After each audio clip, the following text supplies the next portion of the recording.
Selamat datang di channel Guru Bahasa, channel pendidikan dan edukasi.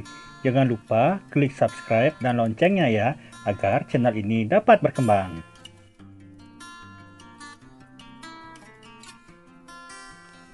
Pembahasan kita hari ini adalah mengenai teks cerpen.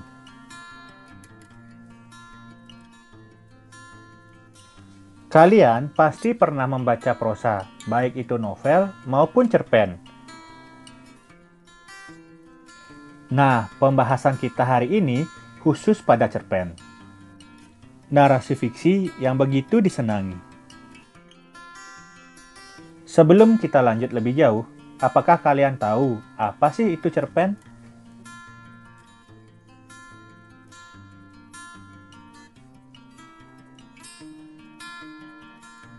Nah, jadi cerpen adalah prosa naratif atau cerita fiksi kurang dari 10.000 kata yang memusatkan cerita pada satu tokoh dalam satu situasi atau konflik. Biasanya cerpen disebut sebagai cerita sekali duduk.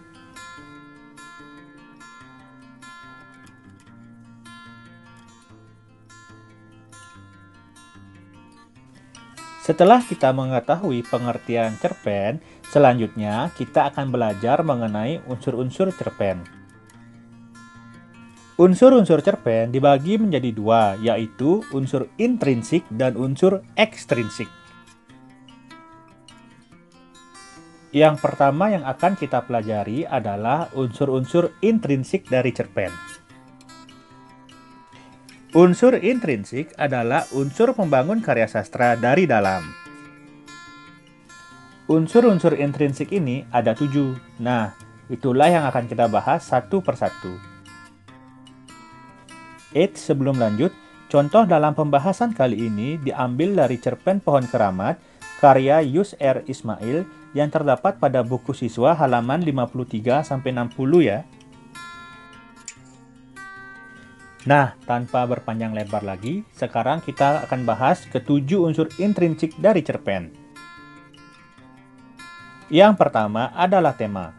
Tema merupakan gagasan utama atau inti dari cerita, seperti cinta, kedengkian manusia, istana sentris, sosial, persahabatan, dan sebagainya. Contoh, dalam cerpen Pohon Keramat mengangkat tema modernisasi. Yang kedua adalah tokoh. Tokoh merupakan pemeran dalam cerita. Tokoh ini dibagi menjadi 4. Pertama, ada tokoh protagonis, yaitu tokoh baik. Yang kedua, ada antagonis, yaitu tokoh jahat. Yang ketiga, ada tritagonis, tokoh penengah. Dan yang terakhir, ada tokoh figuran atau pendamping atau sampingan. Contoh, tokoh-tokoh yang terdapat dalam cerpen Pohon Keramat, ada saya, kakek, Mbah Jaya Sakti, pasukan Belanda, penduduk desa, dan penggerak pembangunan.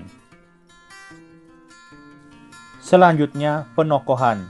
Penokohan merupakan watak atau karakter atau sifat yang dimiliki oleh tokoh. Contohnya, tokoh saya memiliki karakter kritis, pintar, perhatian. Tokoh kakek memiliki watak bijaksana, tegas, suka menolong, dan pemberani. Berikutnya adalah latar. Latar merupakan keterangan mengenai waktu, tempat, dan suasana dalam cerpen atau cerita. Nah, latar dibagi menjadi 3, yaitu latar tempat, latar waktu, dan latar suasana. Contohnya, latar tempat, gunung beser, kampung, rumah kakek, dan sawah. Latar waktu terjadi pada malam hari, pagi hari, sore hari, dan waktu panen.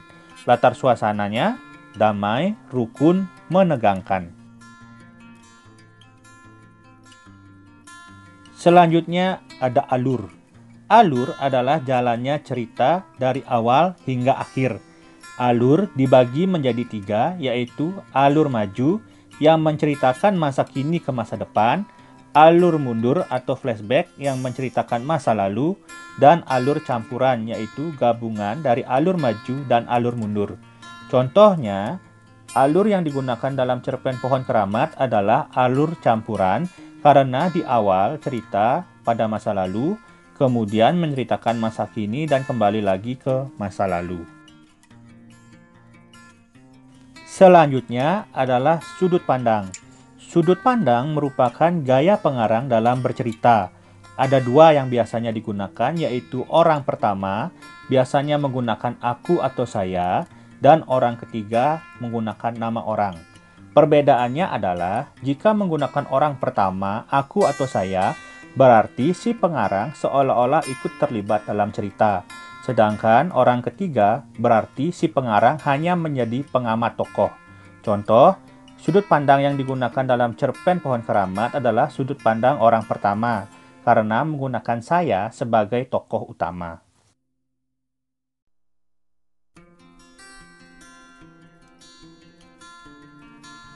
Selanjutnya adalah amanat, pesan yang disampaikan pengarang. Amanat dibagi menjadi dua. Yang pertama, amanat tersurat adalah amanat yang dicantumkan langsung dalam cerita. Contoh, saat ini adalah waktunya untuk membangun demi kemajuan. Jadi amanatnya adalah pembangunan dilakukan demi kemajuan. Yang kedua, amanat tersirat. Artinya amanat yang tidak dicantumkan secara langsung sehingga pembaca harus menafsirkan sendiri. Contoh, pembukaan Gunung Beser itu akan dilakukan dengan bergotong royong. Amanatnya, pekerjaan yang berat akan terasa ringan jika dilakukan bersama-sama atau secara bergotong royong. Nah, itulah tadi mengenai 7 hal dalam unsur intrinsik cerpen. Selanjutnya, kita akan membahas mengenai unsur ekstrinsik cerpen. Unsur ekstrinsik merupakan unsur pembangun karya sastra dari luar, namun masih berkaitan dengan karya sastra tersebut. Unsur ekstrinsik yang pertama adalah latar belakang pengarang, berisi mengenai identitas atau asal-usul dari si pengarang. Contohnya, Yus R. Ismail lahir pada 10 Januari 1970 di Sumedang, Jawa Barat. Beliau merupakan sastrawan Sunda yang telah menghasilkan karya seperti cerpen, puisi, dan esai.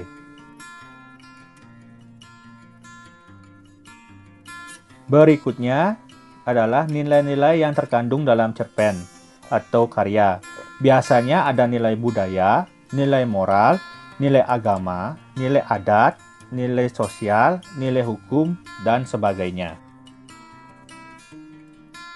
Nilai-nilai yang terkandung dalam cerpen Pohon Keramat diantaranya ada nilai agama, berdoa atau sholat, dan nilai budaya, kepercayaan pada hal mistis, ada nilai sosial, musyawarah untuk menyelesaikan masalah, dan ada nilai adat, mengadakan syukuran, dan sebagainya.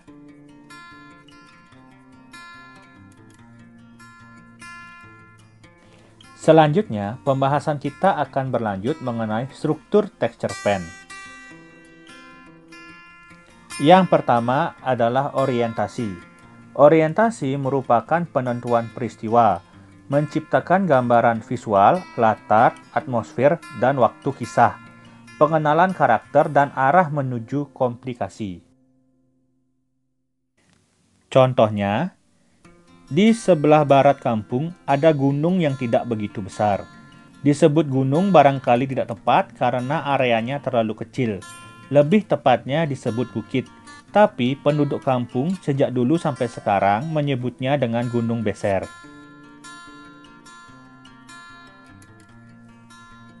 Selanjutnya adalah rangkaian peristiwa. Rangkaian peristiwa berisi kisah yang berlanjut melalui serangkaian peristiwa yang tak terduga. Contohnya, bagi saya, Gunung Beser menyimpan kenangan tersendiri. Sejak umur 5 tahun, saya sering tidur di rumah kakek. Setiap subuh, kakek membangunkan saya dan mengajak pergi ke masjid kecil di pinggir sawah. Selanjutnya adalah komplikasi. Komplikasi berisi cerita bergerak seputar konflik atau masalah yang memengaruhi latar waktu dan karakter. Tokoh utama mengarah ke solusi. Dengan kata lain, komplikasi ini adalah puncak ketegangan. Contoh, Kedamaian kampung saya mulai terusik saat jalan besar menghubungkan dengan kota kecamatan dan kota kabupaten diperbesar dan diaspal. Memang aspal ala kadarnya tidak sebagus sekarang, tapi jalan itu memberikan gejolak tersendiri. Para petani hilir mudik ke kota kabupaten menjual hasil bumi. Anak-anak remaja tidak sedikit yang kemudian meneruskan sekolah ke kota. Pembangunan pabrik-pabrik semakin santer diinformasikan orang kecamatan. Yang terakhir adalah resolusi. Resolusi merupakan solusi untuk menyelesaikan masalah atau tantangan dalam cerita. Resolusi juga merupakan cara pengarang mengakhiri cerita. Contohnya, saya hanya bisa mencatat peristiwa-peristiwa seperti itu tanpa mengerti apa yang telah terjadi. Seperti remaja lain di kampung, saya kebingungan dengan banyak hal. Satu hal yang pasti, kita harus lebih dekat bersahabat dengan alam agar alam lebih bersahabat dengan kita.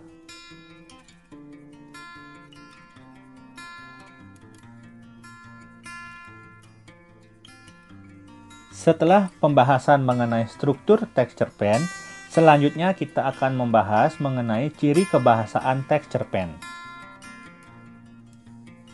Pertama adalah sudut pandang. Sudut pandang merupakan cara pengarang dalam bercerita. Dalam cerpen, sudut pandang dibagi menjadi dua, yaitu sudut pandang orang pertama yang menggunakan kata aku atau saya, dan sudut pandang orang ketiga yang menggunakan nama tokoh. Contohnya, kampung saya semakin sibuk. Kata saya merupakan sudut pandang orang pertama. Selanjutnya, dialog. Dialog merupakan percakapan dua tokoh atau lebih. Beberapa dialog dapat dimasukkan menunjukkan waktu kini atau lampau. Contohnya, Gunung Beser akan marah kalau dibuka, kata kakek. Kan Mbah Jaya Sakti dan keangkeran itu tidak ada. Berikutnya, kata benda khusus. Kata benda khusus merupakan pilihan kata benda yang bermakna kuat dan bermakna khusus. Misalnya, memilih kata beringin atau terembesi dibandingkan kata pohon.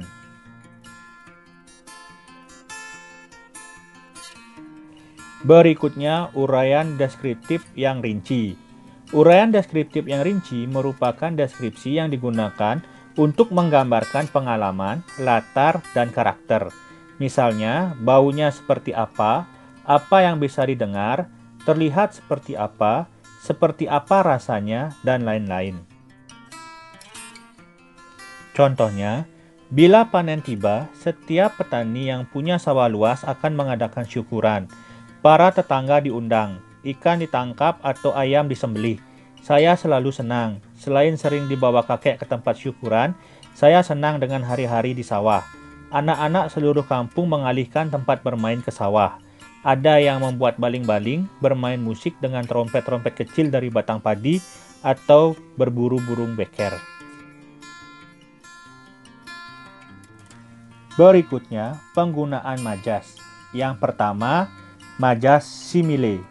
Majas simile merupakan pengungkapan dengan perbandingan eksplisit atau terang jelas yang dinyatakan dengan kata seperti layaknya, bagaikan, umpama, ibarat, bak, bagai.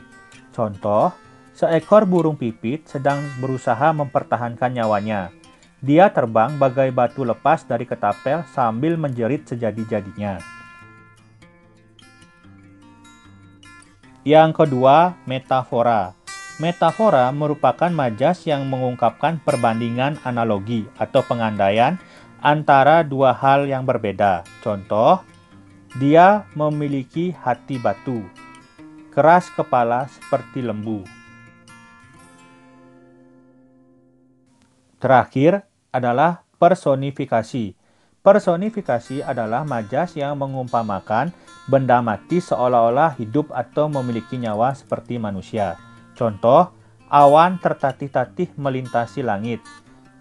Kerikil di jalan nampak pucat pasi.